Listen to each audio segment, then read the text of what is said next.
December, I watched all 3 seasons of Avatar The Last Airbender. Since then, I've become a massive Avatar The Last Airbender fan, and I really like the show. Now, the thing is with the show is that there's a ton of characters. There's loads of them, but I've decided that in today's video, we're going to be doing my top 5 favourite Avatar The Last Airbender characters. But to get this video started, we're going to come in with some honourable mentions. Starting off our list of honourable mentions, we've got Zhong. Now, Zhong was Aang's first firebending master. The whole of his story is basically that he was a great general and he trained Admiral Zhao. Then he fled, and basically what happened was he lived in secrecy for ages, and then he meets Aang, and then he starts training him, but he doesn't think Aang's ready, and he's right. But he's not really in the show, which means I can't give him a higher ranking, but I did like his character and the scenes that he was in, and he did appear in season 3, which is pretty cool. Now, at number 2 in the honourable mentions list, we've got Avatar Roku. Now, Avatar Roku is the avatar that came before Aang, and I like his relationship with Aang, how anytime Aang needs help, he looks to Roku to help him. And his character design and character writing is sort of based off as the old wise man, sort of / mentor that knows everything. But the difference between him and other mentor characters in other franchises is that he's not always around, he's not there physically to watch Aang, he sort of has to give advice spiritually, which is a cool concept on that.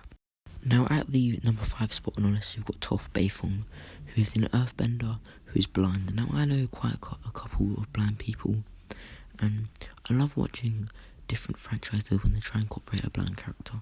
The character of Chirrut Emu in the Star Wars franchise, and in the Rogue One movie in specific, I think I like seeing how he uses the Force in a different way to sort of see his surroundings.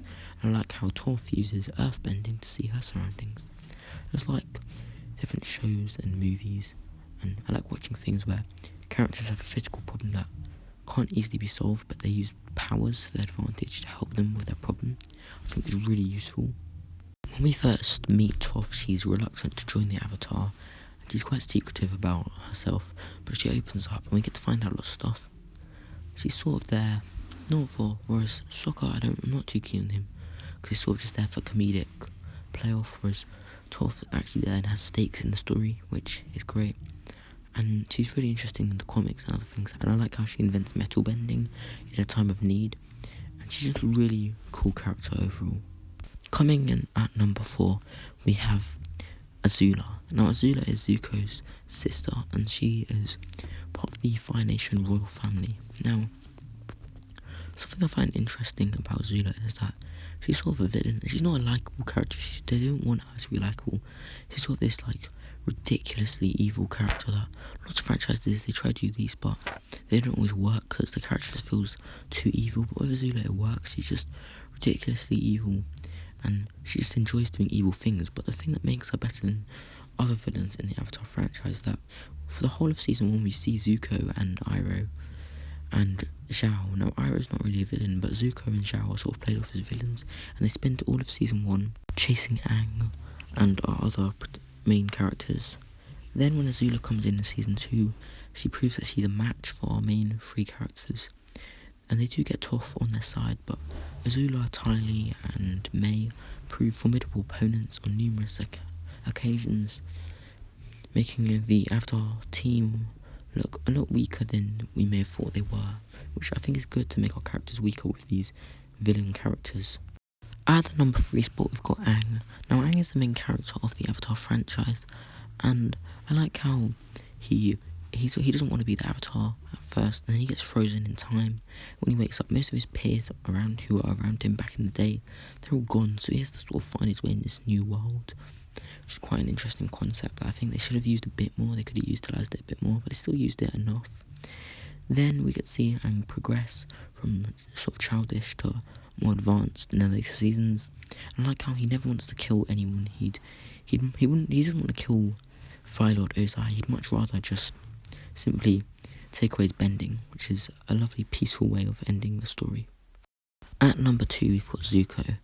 Now, Prince Zuko has one of the best story arcs in all of TV and movie, in my opinion. Now, if you've seen Avatar, you know what I'm talking about, and if you don't understand what I'm talking about, then just watch or rewatch Avatar, and then you'll eventually understand. what I'm on about. But I don't want to get too far into it because I could talk for hours about Zuko. But Zuko is one of my favourite characters. I like how he goes through phases of being like evil but good, and he has good intentions, and how they always hint at him. His sort of alter ego or alternate identity as the blue spirit is a really cool concept, and I like how his connection with Uncle Iroh, which I will talk about later on.